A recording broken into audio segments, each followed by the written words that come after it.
अंतिम तीर्थेश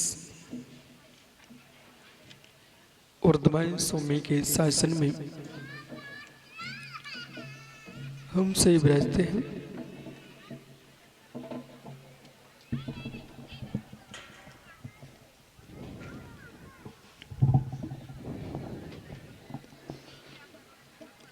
तीर्थंकर जयंती पीयूष देशना जिनेन्द्रवाड़ी मनुष्यों जगत कल्याणी ये सर्वज्ञ शासन नमोस्तु शासन जयवंतो जयवंतो वितराग श्रवण संस्कृति भगवत अर्हत परमेश्वर तीर्थंकर दिनेश्वर देव ने वस्तु तत्व को जगती के प्राणी मात को छायिक अभय दान के रूप में प्रदान किया है। ज्ञानियों, विशेषता यह नहीं है कि हम मनुष्य हैं, विशेषता यह है कि हम मानवता से युक्त हैं। किसी स्थान को प्राप्त कर लेना ये महत्वपूर्ण नहीं है, इस स्थान के अनुकूल जीवन जीना ये महत्वपूर्ण है। साधु बनना महत्वपूर्ण नहीं है, साधु का सत्य जीवन जीना महत्वपूर्ण है। तीर्थ भूमि का होना महत्वपूर्ण नहीं है, तीर्थ भूमि पर बैठ करके तीर्थंकृत के परिणामों को प्राप्त होना महत्वपूर्ण है। ज्ञानियों, ये भारत भूमि है, सनातन परंपरा से प्राप्त सत्य अहिंसा अचौर्य ब्रह्मचर्य अपरिग्रह इस भूमि के रग रग में भरा हुआ है, प्रदेश प्रदेश में भरा हुआ है। कण कण ज्ञानियों, जगत के लोग भेष बना करके साधु बनने की चेष्टा करते हैं, लेकिन भारत की भूमि का बालक बालक साधु है यदि उसके अंदर अहिंसा है। वो अहिंसा के बल पर वस्तु तत्व को जाना जा सकता है। जब तक अंतरंग में शर्मा जी मैत्री भाव नाम का सूत्र नहीं आएगा, तब तक व्यक्ति धर्म के मर्म को नहीं समझ पाएगा। सबसे पहले आवश्यकता है मैत्री भाव की। आज जैन हो, हिंदू हो, बौद्ध हो, ज्ञानियों, लोग सम्मेलन करते हैं, लेकिन ये बद्दलपुर का ऐसा प्रदेश है जहां सम्मेलन की आवश्यकता नहीं है, सम्य सम्मेलन होता है। संस्कृतियों का उत्थान पतन इस संस्कृतियों के हाथ पर नहीं है, ये व्यक्ति के भावों के हाथ पर है। मंडी के बाजार बढ़ते हैं, घटते हैं, आपकी भाषा में बोले भाव बढ़ गए, भाव घट गए। वास्तव में बाजार का भाव बढ़ा है, बाजार का भाव घटा है। जो मंडी में गेहूं के दाने आए हैं, बोरे की बोरी उतर रहे हैं, वास्तव में भाव किसका बढ़ा?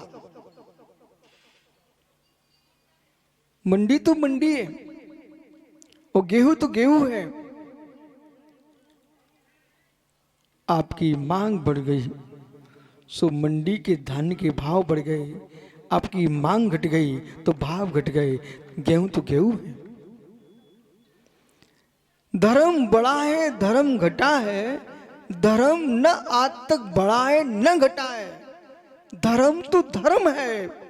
व्यक्ति के भावों की विशुद्धि बढ़ जाती है तो विजय शर्मा कहते हैं महाराज जी धर्म बढ़ गया, और व्यक्ति के भाव गिर गए, बोले धर्म गिर गया। धर्म न आज तक गिरा, धर्म न आज तक बढ़ा। आपके परिणाम पवित्र हुए तो आप यहां पर आ गए, और परिणाम विकृत होते मित्र। एक बेपुरुष है, होली के दिन उन्होंने सोचा चेहरे पर रंग क्या लगाएं। प्रभु की भक्ति के रंग में रंग जाए। एक वे लोग हैं, चेहरे पर रंग क्यों लगाएं, भक्ति की, भगवान की भक्ति के रंग में रंग जाएं, वे भीतर रंग रहे थे। एक वे लोग हैं मित्र जो होली के दिन शराब की बाटलें ढार रहे थे अपने मुख में। एक वे लोग हैं होली के दिन वीतरागता को प्राप्त हो रहे थे अपने मन में। धर्म कहां घटा, धर्म कहां बढ़ा। ज्ञानियों अब समझने की कोशिश करो, धर्म कहां घटा, धर्म कहां बढ़ा। धर्म तो धर्म ही है। जो आपके नदी के एक शासन की तरफ से एक मीटर लगा दिया गया और नहर पर आपने अधिकांश देखा है कि मीटर लगा रहता है और आप ये बोलते हो मीटर बढ़ गया, मीटर घट गया, जबकि मित्र मीटर न घटा है न बढ़ा है, वो तो लगा है, उस पर नंबर पड़े हैं। पानी बढ़ जाता है तो आपकी भाषा चलती मीटर बढ़ गया, और पानी उतर आता है नीचे हो जाता है तो मीटर घट गया। वास्तव में मीटर तो मीटर है, वो तो मापक है, मापक है, ज्ञान कराने वाला है, पानी बढ़ाने वाला नहीं है। अब आपको समझ में आएगा।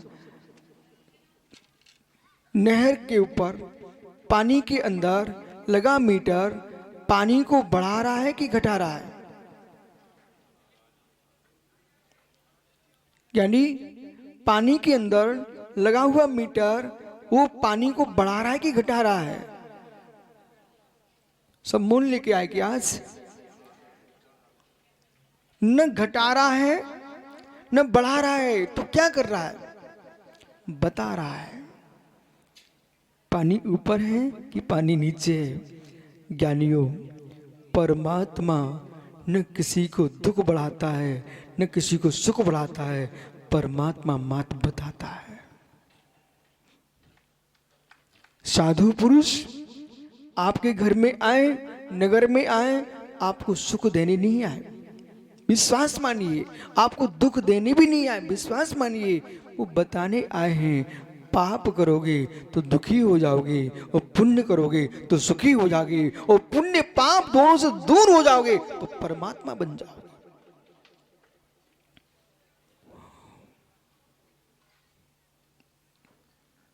कपड़े अच्छे पहन लिए तो फिर लगते हैं रविशन जी ससुराल जा रहे हैं। ज्ञानियों, कपड़े अच्छे पहन ले बबलू भैया तो लग रहा है कि अच्छा आदमी है, धनपति है, और कपड़े फटे पहन लिए तो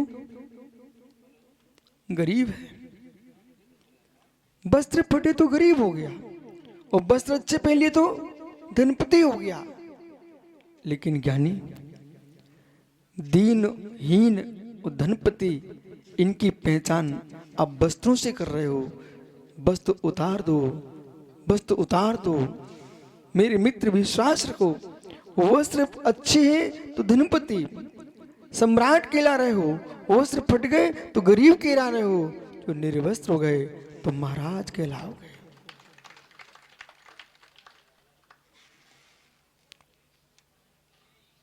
उतर गए, उतर गए, उतर गए तो साधु नहीं कहला पाओगे। हवा से भी उतर जाते हैं, दवा से भी उतर जाते हैं।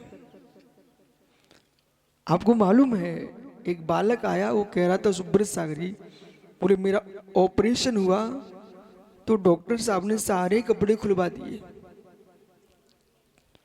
ओहो, बोले एक भी कपड़ा शरीर पर नहीं रहने दिया। दवा के लिए, शरीर को स्वस्थ करने के लिए डॉक्टर के यहाँ तुम कपड़े उतार के आ गए बेटा। यदि मेरे पास कपड़े उतारते तो आत्मा स्वस्थ हो जाती।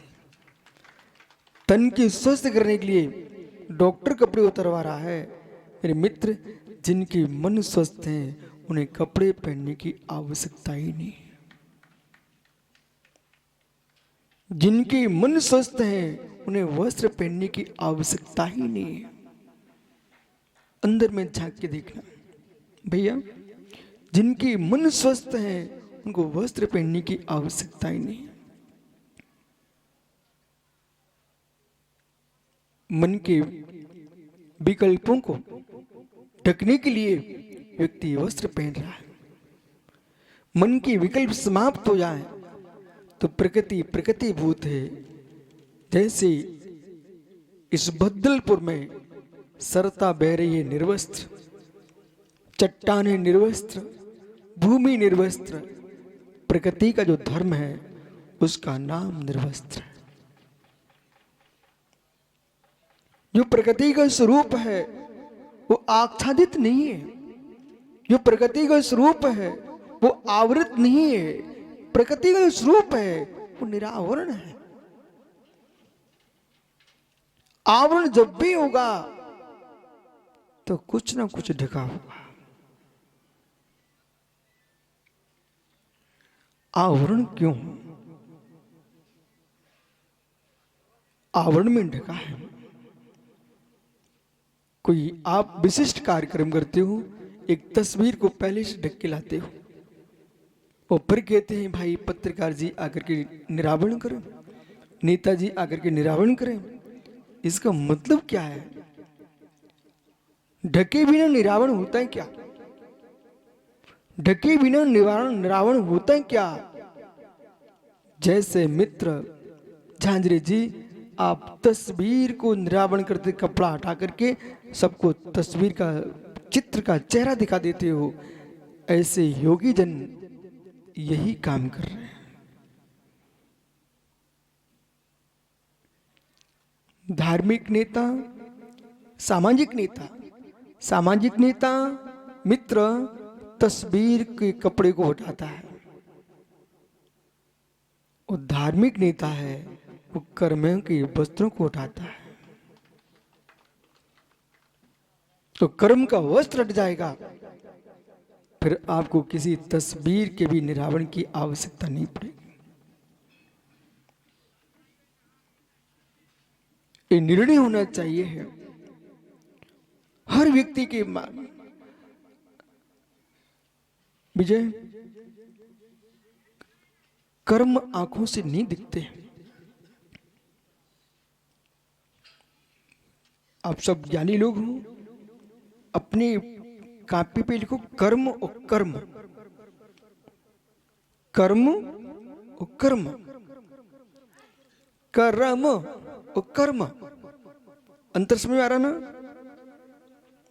जो कर्म है वो दिखता है, जो कर्म है वो दिखता नहीं है।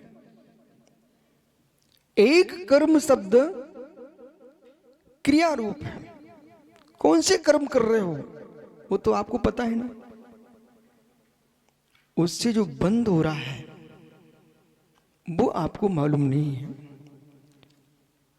रामचंद्र मानस में तुलसीदास ने इस बात का एक संकेत दिया, कर्म प्रधान विश्व कर राखा, जो जस कर ही सो तस फल चाखा। अब इसमें आपको पकड़ना है। आज के युग में धर्म की व्याख्या समझाना बहुत सरल हो चुका है। बैठो झांझरी जी, आज वर्तमान में धर्म की व्याख्या समझाना बहुत सरल हो चुका है, और इतना सरल हो चुका है कि जो विषय आप दिखा नहीं सकते थे आज उसे तुम बिल्कुल दिखा सकते हो। कर्म, कर्म, एक में रा पूरा नीचे है और एक में रेप ऊपर है। फल देने वाला कर्म ऊपर रेखा दे रहा है और किया जाने वाला कर्म रा नीचे है बराबर। कर्म बराबर कर्म और कर्म। अब कर्ता और कर्ता, कर्ता कर्ता, इसमें भी आप अंतर देखिए। जो कर रहा है वो कर्ता, उसका रा नीचे ही है, वो कर्ता फल दे रहा है। सबसे सरल बात हमारे देश में क्या हो गई विजय, कि जो विषय समझ में नहीं आए वो परमात्मा के नाम पे छोड़ दीजिए, वो फ्री हो जाओ। ये भी बहुत अच्छी बात है। अच्छी बात क्या है, जो जीव मंद बुद्धि है, मंद बुद्धि है और बहुत कुछ सोचेंगे और बहुत कुछ समझना चाहेंगे, वे समझ तो नहीं पाएंगे, पागल हो जाएंगे। विषय को समझ में क्या बोल रहा हूं। और ये गुण विषय जो है ना, ये देश के पास पहुंचना चाहिए। आप पत्रकार बंधु बैठे हैं, मुझे मालूम है मैं बहुत सारी यहाँ की बात नहीं कर सकता हूं, लेकिन नहीं करना है। यदि आज आप यहां पर आए हो तो कुछ ऐसा देश को भेजना कि लोग समझ नहीं पाए। क्या नाम भैया? पांडे, आप पहले भी आए थे ना? हाँ, जितने आप बैठे ना विजय, सब पहले आ चुके हैं। लेकिन अनुज,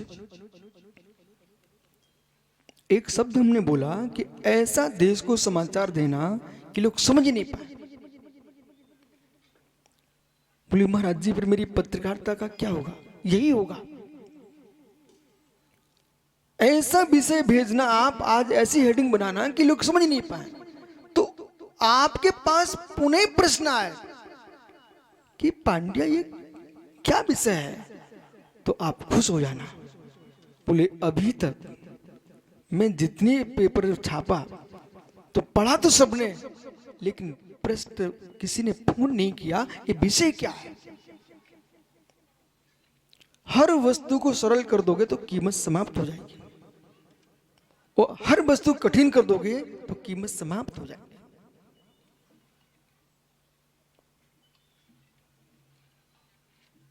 चक्की के ऊपर का पाटा भी होना चाहिए। यहाँ के म्यूजियम में एक पुरानी चक्की रखी हुई है, आप लोग देखाना। जहां शीतलनाथ स्वामी के चरण विराजमान है, वहां पर एक चक्की रखी हुई है।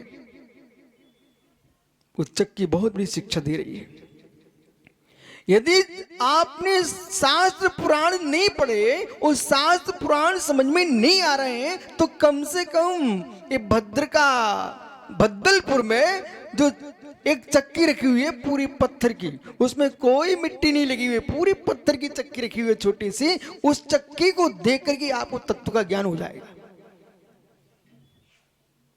और कर्म दोनों समझ में आएंगे।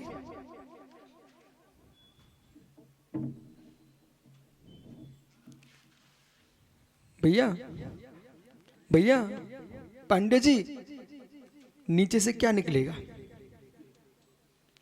चक्की चलाना कर्म है, चक्की चलाना कर्म है, और चक्की से निकलना कर्म है। लेकिन चक्की से निकलेगा क्या? आप चलाते रहिए, घुमाते रहिए, आटा निकलना प्रारंभ हो जाएगा। मित्र, आटा निकलेगा कि बेसन निकलेगा कि सत्तू निकलेगा? क्या निकलेगा? यानी हमारे देशवासियों को भ्रमित करना ये अज्ञानियों का कर्म है कि परमात्मा सुख दुख देखा, परमात्मा नहीं देगा। आप तो चक्की को देखिए, चक्की के अंदर से निकलेगा क्या? कुछ भी नहीं डालोगे तो क्या निकलेगा? कुछ भी नहीं डालोगे तो क्या निकलेगा? यदि सिके चने डालोगे तो चक्की क्या देगी? सत्तू देगी। और कच्चे चने डालोगे तो बेसन देगी। और गेहूं डालोगे तो, ओह, इतनी ज्ञानी आप लोग हो चुके हो, अब प्रवचन सुनने की आवश्यकता क्या है? अब मुख से बोलो ना, स्वामी जो चक्की के मुख में डालेंगे वो चक्की निकालेगी। अरे ज्ञानियों, जैसे कर्म करोगे वैसे कर्म फल पाओगे। दुनिया में किसको तुम कह रहे मुझे फल दे के चले जाओ? आप धर्म की व्याख्या करना कितना सरल है, क्या नहीं? प्रैक्टिकल में, प्रयोग में दिखना चाहिए। चक्की के मुख में जैसा डालोगे वैसा ही निकलेगा। पांड्या बुरा नहीं मानना, मैं अब कुछ कह रहा हूं। मित्र, चक्की के मुख में जैसा डालोगे वही निकलेगा। अरे मनुष्य, तू भी अपने मुख में जैसा डालेगा, अनार का रस पिएगा तो दूसरे दिन सोच काली जाएगा, और दूध पिएगा तो सोच कैसे जाएगा भाई? सफेद जाएगा ना। ऐसी काले कर्म करोगे तो फल काला ही मिलेगा, और सफेद कर्म करोगे तो फल भी सफेद मिलेगा। जैसा चक्की के मुख में डालोगे वैसा ही निकलेगा। इसलिए कर्म प्रधान विश्व कर राखा, जो जस कर ही सो तस फल चाखा। अब इस शर्मा जी मुस्कुरा रहे थे, मेरे घर में संपत्ति। विजय रो रहा था, मेरे घर में विपत्ति। अब मालूम, एक कह रहा हे राम, आपने मुझे माला माल कर दिया। दूसरा कह रहा हे राम, तुमसे बड़ा दुश्मन मेरा कौन होगा कि मेरे घर में कंगाल कर दिया। पर मेरा जैसा आदमी आएगा, मित्रों आपको मालूम होना चाहिए, होली खेली कि नहीं है कल? विजय होली खेली ना, लेकिन चेहरा तो साफ। विषय पकड़ना। पांड्या, ये मित्र से पूछो होली खेली ना भैया, पर चेहरा तो साफ। तो प्रश्न ये है कि जो चेहरा साफ कैसे हो गया आपका? होली खेलने के उपरांत आपने सीधा चेहरा साफ कर लिया कि शीशे का सहारा लिया था? दर्पण देखा था? ईमानदारी से बोलना, देखा था? अच्छा, इसके बाद फिर साफ किया। ऐसा भोला चेहरा आपका कह रहा है कि गुरुजी साफ करने के बाद फिर दर्पण देखा, इसके बाद फिर साफ किया। ये सत्य है कि नहीं? मुझे कैसे मालूम है? ओह, बस ज्ञानियों, जैसे आप होली में चेहरा बिगाड़ के आए, रंग से रंग के आए, लेकिन सबसे पहले पानी के पास नहीं गए,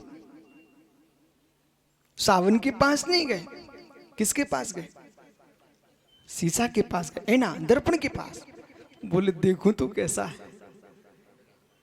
आईना के पास जाकर के फिर आपने पानी और सावन का प्रयोग करना प्रारंभ किया, और बीच बीच में फिर से देख रहे थे।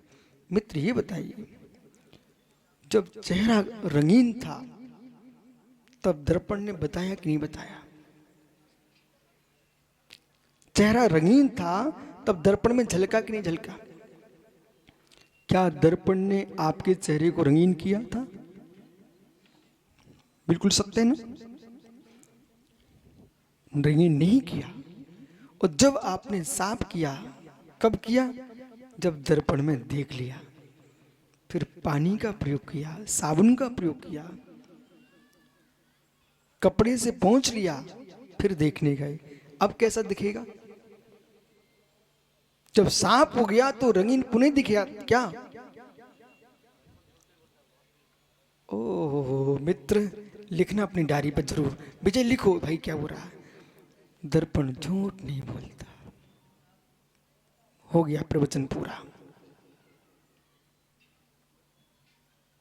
मित्र जोर से एक बार और बोल देना, पूरी ताकत लगा दो। जितना आपने माँ का दूध पिया हो, गायों का दूध पिया हो, जोर से बोलो। ओह, इधर घूम के बोले इन लोगों से। बैठ जाओ भैया। क्या रहस्य?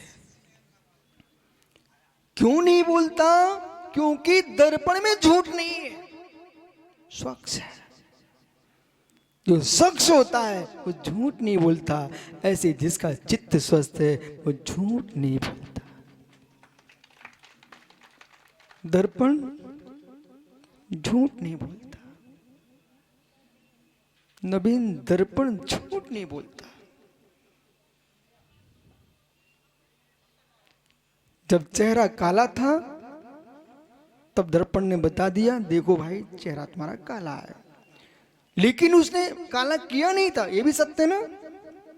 और जब आपने साफ कर लिया तब भी दर्पण ने बता दिया तुम्हारा चेहरा स्वच्छ हो चुका है, लेकिन दर्पण ने स्वच्छ भी नहीं किया।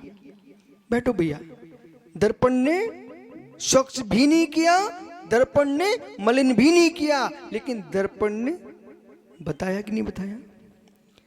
बिना बोले, बिना बोले बोला कुछ? दर्पण कुछ बोला क्या?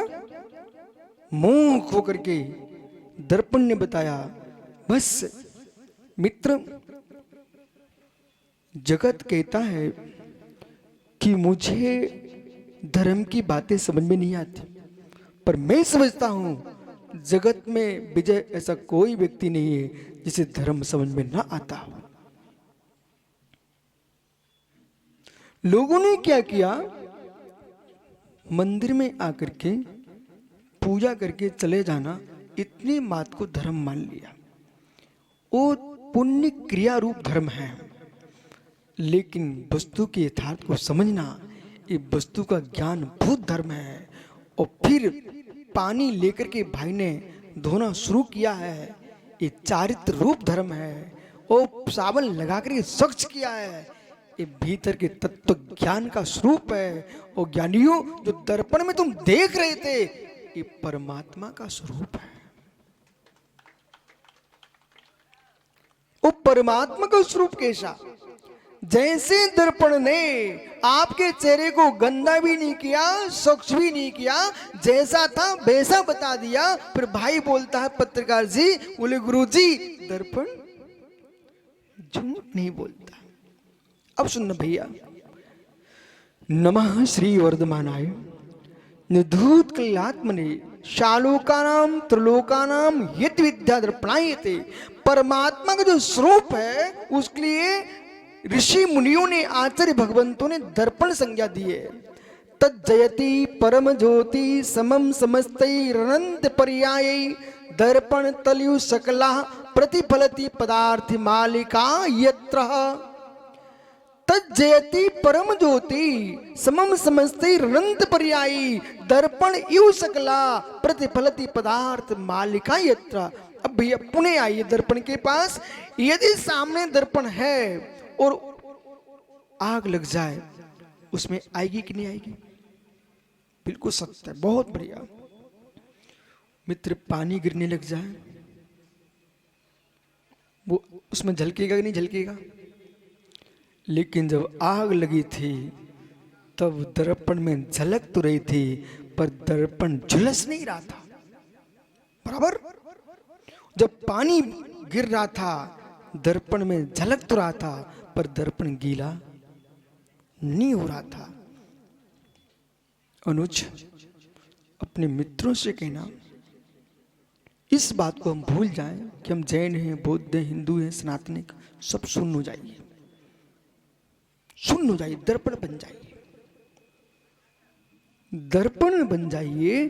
इन सब को दर्पण क्यों बता देता है? क्योंकि दर्पण किसी के साथ नहीं होता।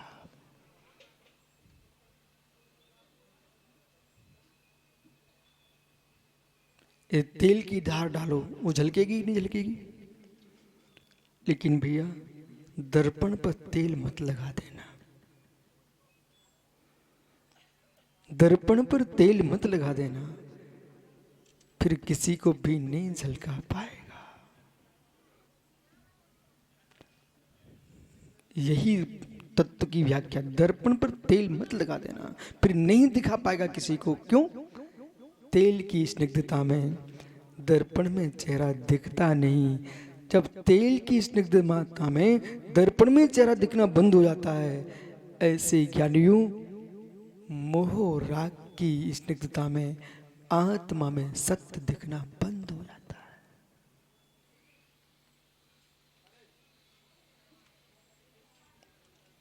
ईमानदारी समझिए, साधु क्यों बनना चाहिए? पंथ से, संप्रदाय से, संबंधियों से जुड़ के रहेगा साधु। जैसे तेल लिप्त दर्पण में चेहरा नहीं दिखता, ऐसे पक्षों में लिप्त साधु को सत्य का दर्शन नहीं होता। दर्पण तेल से शून्य रहता है तो सबको दिखा देता है।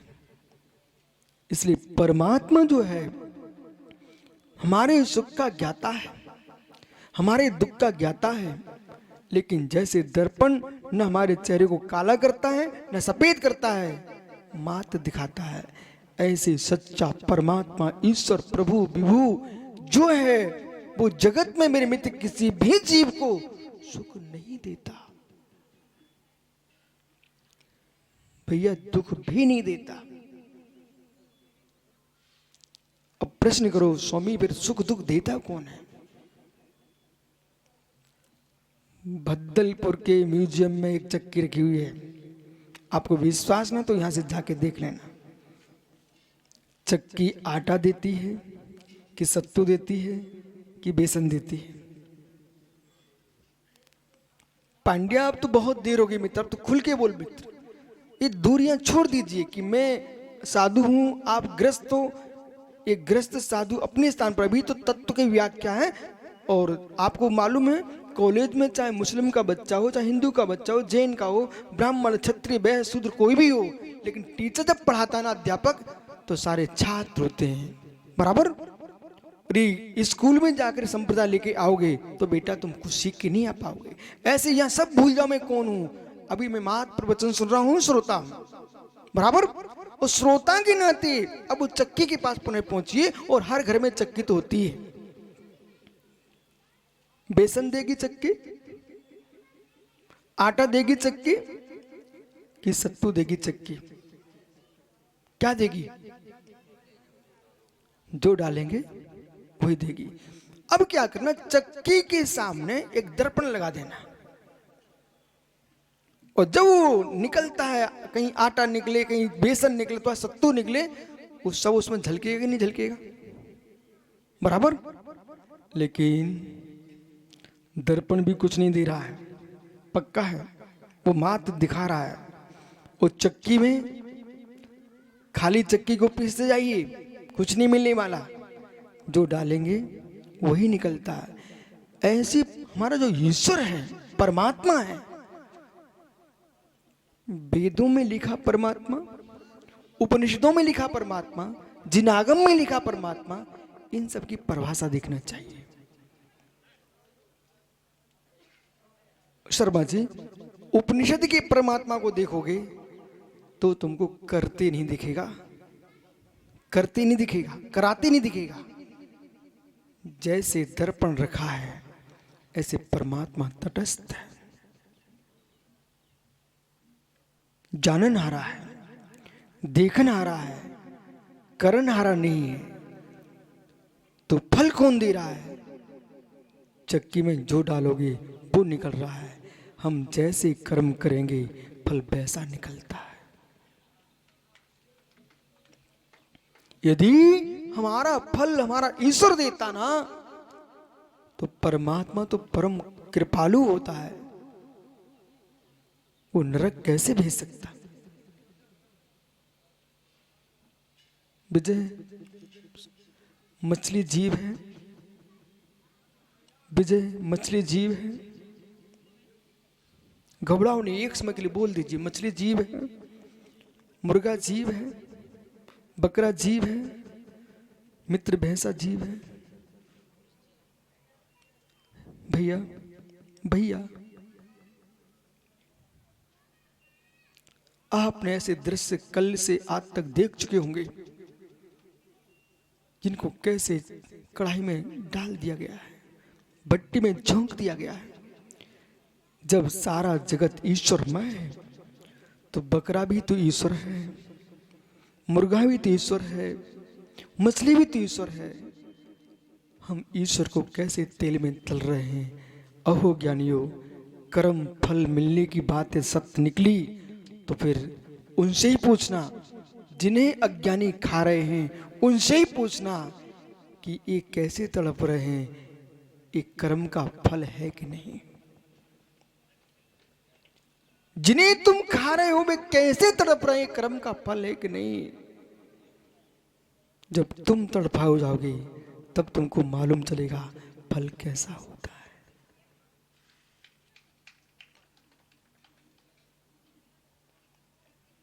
दया शून्य होकर के कर्म तो कर लेता है, जब कर्म का फल आता है तब दया की बात करता है। दया शून्य होकर के कर्म कर लेता है। हे राम, हे राम, आपका इतिहास लिखा गया, जानकी को भूल करके जटायु को रक्षा कर रहे थे आप। हे राम, जानकी को भूल करके जटायु की रक्षा कर रहे थे। सुबह से आपका नाम लेने वाले कितने जटायुओं को निगल गए। आपका नाम पवित्र मुख से लिया जाता है, वो ही पावन होता है। अपवित्र मुख से लिया गया नाम परमात्मा का पावन नहीं करा पाएगा।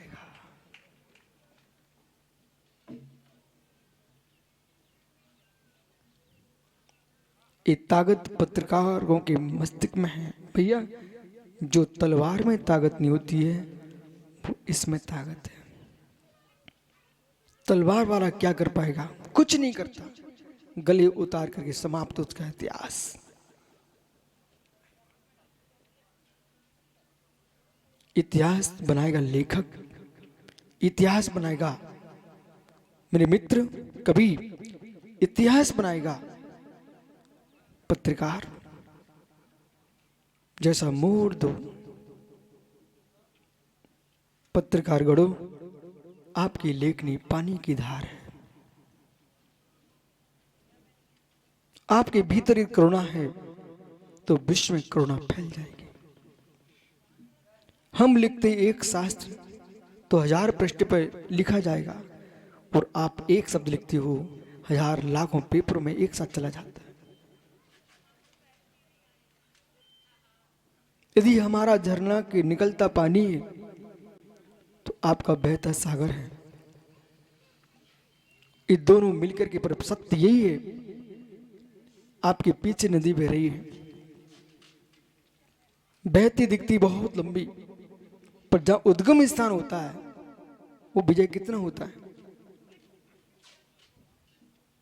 अमरकंटक से नर्मदा निकल रही है छोटे से स्थान से, गंगोत्री से गंगा निकल रही है छोटे स्थान से, लेकिन रूप विशाल है। मित्र, ऋषि मुनियों के मुख से निकली वाणी एक गंगोत्री है, वो आपके हाथ पर पहुंचती है तब वो समुद्र बन जाती है। विस्तार करते आपसे बनता है। यदि आज आप किंचित मात्र भी सच्चे भारत के पुत्र हो तो सभी पत्रकार बंधुओं से मेरा कहना है, इतना आप लिख देना, कर्म कर्म। और फोटो किसी की मत देना, मेरी भी मत देना। आप तो म्यूजियम में रखी चक्की की फोटो उतार के लाओ। उससे 2 लाभ होंगे कि आज की बहुएं चक्की भूल रही हैं, उन्हें भी पता चल जाएगा कि हमारे पति देव के पिताजी को उसकी माँ ने, उसकी दादी माँ ने कैसे पाला है, तो वो चक्की जग जाएगी। तुम तो बटन चटका करके चूहा भी पीस देती हो। उदय, आज की माँ क्या करेगी? बटन चटकाएगी। उधर मालूम चला कि आटा निकलेगा, रूह खून निकल पड़ा, बोले क्यों? उसके छेद में चूहा फंस गया तब मर गया। लेकिन हमारी पुरानी माताएं चक्की भी चलाती धर्म के साथ, अहिंसा के साथ। सीधा पीसती नहीं थी, पहले पाटा उठाएगी, फिर उसको मार्जन करेगी, हटाएंगी पुराने धान्य को, कोई जीव तो नहीं पिस जाएगा। यदि आज विजय शर्मा ने मांस खाने का त्याग कर दिया तो विजय शर्मा तुमको कितना और सोचना पड़ेगा। फिर आपको ये सोचना पड़ेगा कि अपनी बेटे की मां से बोलना कि जिस चक्की में तुमने आटा पीसा है उसको सीधा पीस दिया कि गेहूं बीन करके और पाटा उठा करके साफ किया था कि नहीं। यदि उस पाटे के अंदर एक त्रिउला, एक कोई सूड़ा जीव पिस गया तो आटा तुम्हारा मांस हो गया। शर्मा जी, अब आप सोचो भगवान महावीर की दया कितनी गहरी थी। सच्चा जैनी होगा ना, वो सीधी बटन चटकाए के आटा नहीं पीसेगा, पाटे को खोलेगा, उठाएगा, फिर कपड़े से मार्जन करेगा, आंखों से देखेगा कोई जीव तो नहीं है इसके अंदर, इसके बाद पूरे धान्य को पहले सुखाएगा, बीनेगा, फिर धोएगा, पुनः सुखा करके फिर आटा बनाएगा, उस आटे से साधु को रोटी खिलाएगा।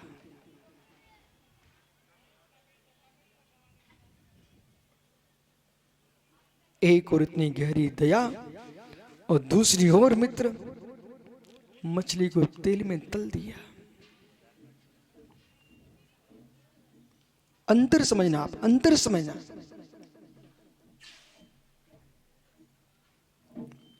यदि व्यक्ति जगत का हर क्रिया को जीते जी करने लग जाए, समझ समझ के करने लग जाए, तो विश्वास मानना, धर्म कहना नहीं पड़ेगा कि धर्म करो, आप सबका रूप ये में धर्म का रूप दिखाई देगा। जगत में जितनी प्राणी है ये सब अंधे होके जी रहे हैं, ज्ञानियों अंधे होके जी रहे हैं, इसलिए उनको कहना पड़ता है कि तुम धर्म करो। और यदि आंख खोल के जिएगा तो यूं कहेगा धर्म क्यों करें, धर्म तो मेरा स्वभाव है। जो स्वभाव है उसे किया नहीं जाता, जो स्वभाव है उसे किया नहीं जाता, जो स्वभाव नहीं होता उसे किया जाता है। पुणे भैया चेहरा साफ हो गया ना, होली का रंग उतर गया ना मित्र।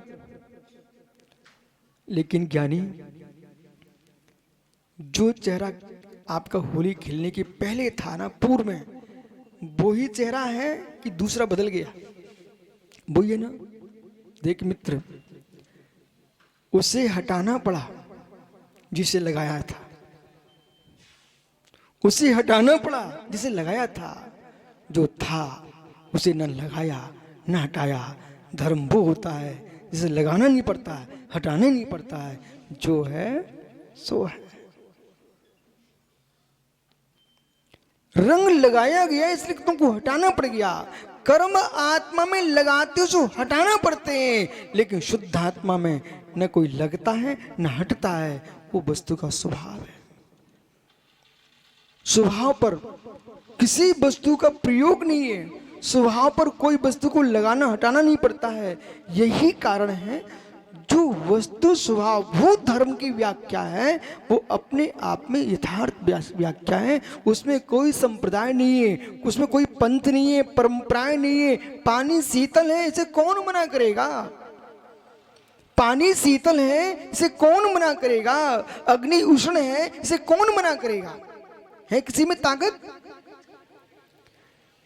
किसी भी व्यक्ति को पूछता हो, किसी भी परमात्मा को मानता हो, लेकिन उससे प्रश्न करना पानी का स्वभाव कैसा? शीतल। अग्नि का स्वभाव उष्ण है, और जीव का स्वभाव जानना और देखना। ये वस्तु का स्वभाव है, और वस्तु स्वभावभूत धर्म है। इसमें जगत में कोई पंथ नहीं होते हैं, वो तो ज्ञानियों जो है सो है। इसलिए अपने जीवन में श्री राम से पूछना, आपने एक गिद्ध को अपनी गोद में बिठा करके सहलाया था,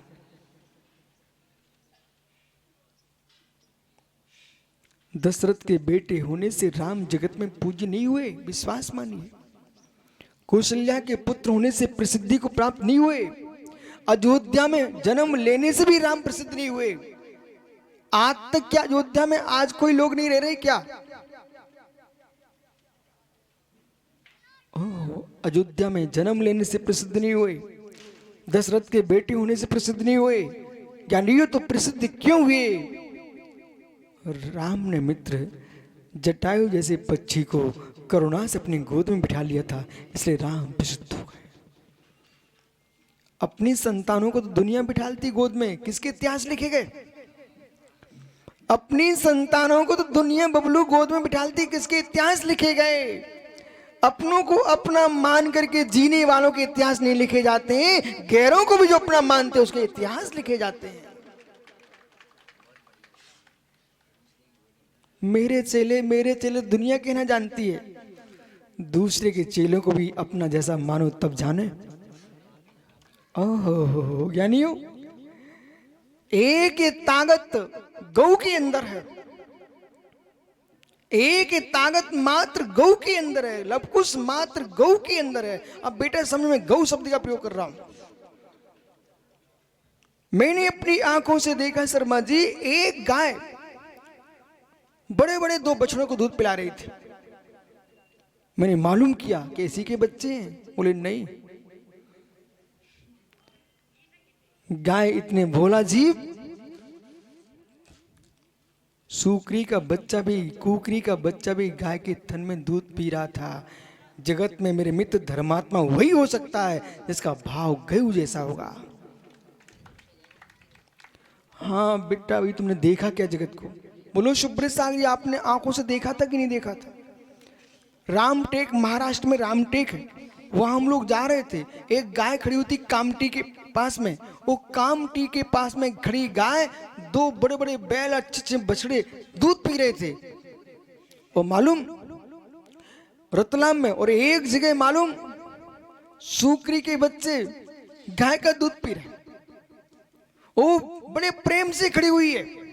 अब सोचिए, अपने बच्चों को दूध पिलाने वाली माताएं तो अनंत हैं, लेकिन जगत के प्राणी मात को, बेटा तुम अपनी माँ से दूध पी इतने बड़े नहीं हुए। तुम्हारी माँ ने तो 1-1.5 वर्ष में छुड़ा दिया था, लेकिन इतने बड़े तुम होकर जो पी रहे हो, गऊ का दूध पी रहे हो।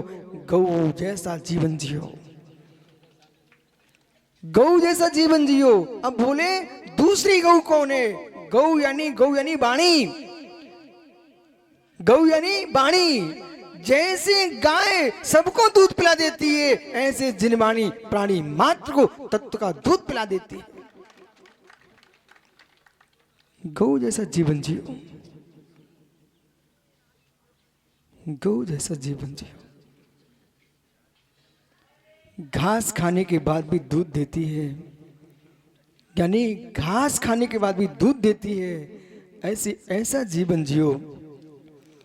किसी के घर में रोटी खा के आओ, अपने मित्र उसको अहिंसा दे के आओ।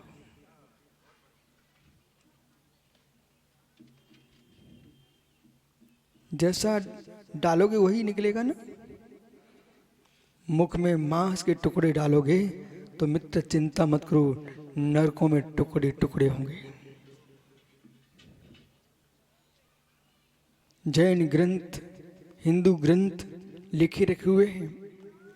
रोब जैसे नरक में महाभारत में लिखा विजय, यावत पशु रोमाणी पशु गात्रे तु भारतः तावत वर्ष सहस्राणी पच्चन्ते पशु घात का।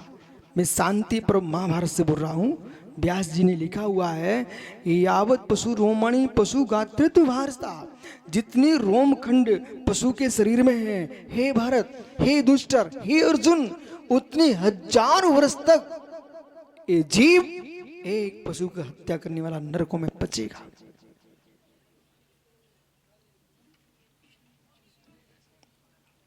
और जैसा तुम भोजन करोगे, जैसा पानी पियोगे, वैसी विचारधारा बनती जीव की। इसलिए विचारों को स्वच्छ रखना चाहते हो, तन को स्वच्छ रखना चाहते हो, मन को स्वच्छ रखना चाहते हो, तो मित्र भोजन को स्वच्छ रखना पड़ेगा। और जिसका भोजन स्वच्छ है उसका भाव स्वच्छ हो सकता है, और जिसका भोजन ही स्वच्छ नहीं है, शर्मा जी, सबसे पहले आप साधु की परिभाषा मत पूछना, उसके भोजन की परिभाषा पूछना। कभी छले मत जाना, छले मत जाना जीवन में। सीता ने राम का परिचय नहीं पूछा था। सीता ने, वाल्मीकि रामायण में लिखा हुआ है, सीता ने हनुमान से राम का परिचय मुद्रिका से नहीं पूछा। सीता ने कहा था हमारे राम खाते क्या है। तो वाल्मीकि रामायण में लिखा, न राग वो मांसम भुगते न शराब पिए। राम मांस नहीं खाते, शराब पान नहीं करते। तब जानकी ने कहा मेरे स्वामी का यही परिचय सत्य है। इसलिए हमारे जीवन का शुद्ध परिचय हो। मित्र, जैसे सरोवर में कमल खिलते हैं, ऐसे दुकान दुकान पर फल फूल खिले। हे मित्र, जैसे सरोवर में कीचड़ होती है, ऐसे दुकानों के सामने खून बहे। ये भारत का धर्म नहीं है।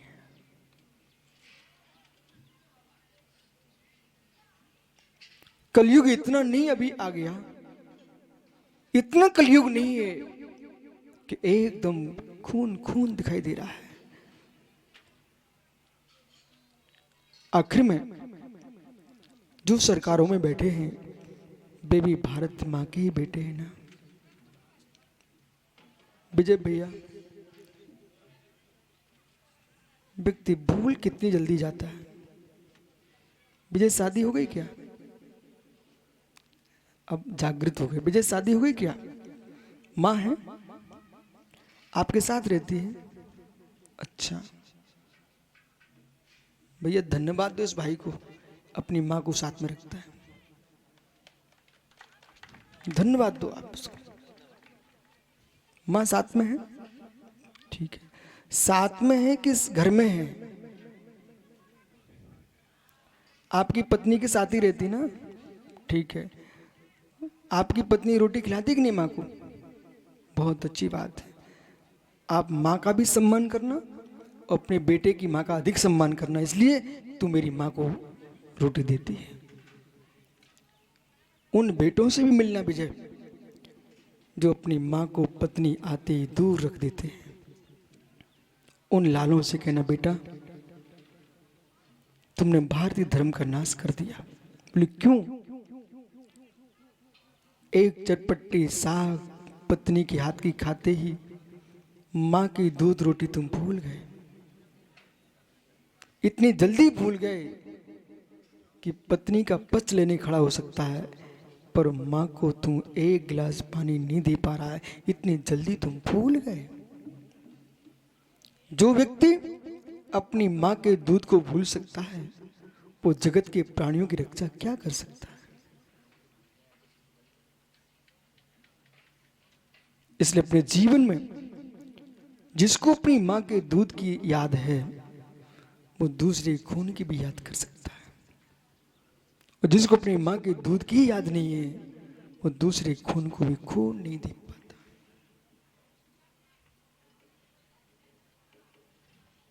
आप सभी आज मन में सोच के जाओ कि जैसे पूर्व पत्रकार हुए, देश की स्वतंत्रता के काल में पत्रकारों का बहुत बड़ा स्थान था। उन्होंने ऐसी क्रांति खड़ी की, लोगों में जागृति कर दी। ऐसे विजय आपके सारे ग्रुप से मेरा कहना है, ऐसे क्रांति खड़ी करो जिनके घरों में प्लेटों में मुर्गी की टांगे आती हों, उनके घरों में मेरे मित्र दूध रोटी आ जाए। वो ये शक्ति आपके पास है। और मैं अभी यदि जीवित हूं ना, तो भारत के बाहर तो मेरा जाने का त्याग है, मैं भारत में ही रहूंगा। और वो समाचार मुझे मिल जाए कि बिहार झारखंड के पत्रकारों ने एक देश में नई क्रांति दी है, नई क्रांति दी है।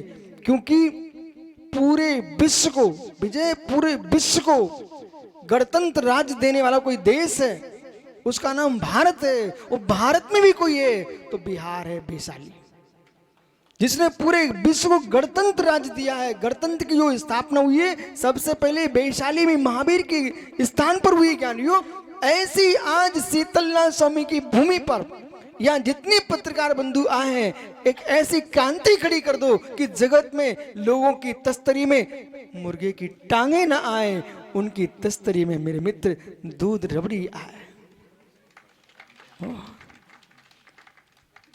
इतना आप कर सकते हो, अपने लिखने में क्या जाता है। और यदि एक कलम चलाने से एक जीव भी बच गया, करोड़ी यज्ञों के करने का जो फल नहीं होता है, एक जीव की रक्षा का वो फल होता है।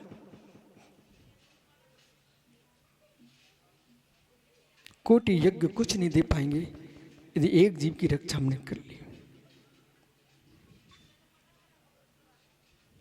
अच्छा लगा? बुरा लगा? अच्छा लगा? मित्र यदि अच्छा लगा तो आज मुझे बड़ी खुशी हुई। सुब्रत सागर जी, इस परिसर में हमने सुना है लहसुन प्याज भी नहीं बिकता। बराबर इस शीतलनाथ की भूमि का ये प्रभाव है। ये भद्रकाली के पास, क्योंकि वहाँ पट्टे पे लिखा है ये जैनी भद्रिका देवी के नाम से शीतलनाथ स्वामी की यक्षिणी के रूप में देखते हैं, वहीं वैदिक दर्शन भद्रकाली मानता है। यानी इस परिसर में लहसुन प्याज का भी विक्रय नहीं होता। क्या नहीं? आज ये देश के लिए बहुत बड़ी बात है।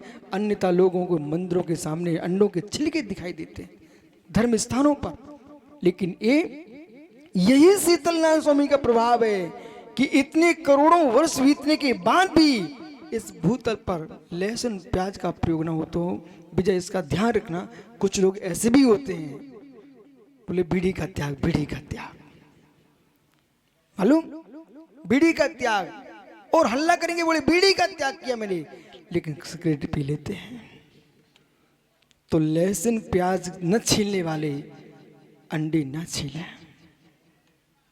इस स्थान पर ज्ञानियों ये पवित्रता है भगवान शीतलनाथ स्वामी के चरणों की।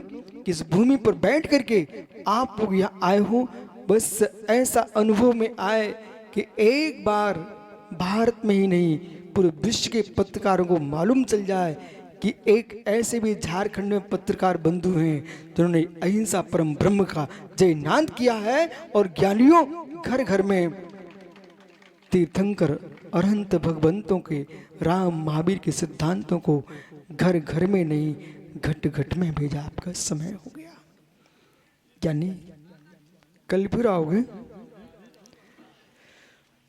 अपने जीवन में जहां भी रहो आनंद के साथ रहना, परंतु दूसरे के आनंद को भंग करके नहीं जियो। और आत्मा स्वभावम परिभाव भिन्नम, आत्मा स्वभावम परिभाव भिन्नम, आत्मा का स्वभाव प्रभाव अत्यंत भिन्न। महावीर स्वामी की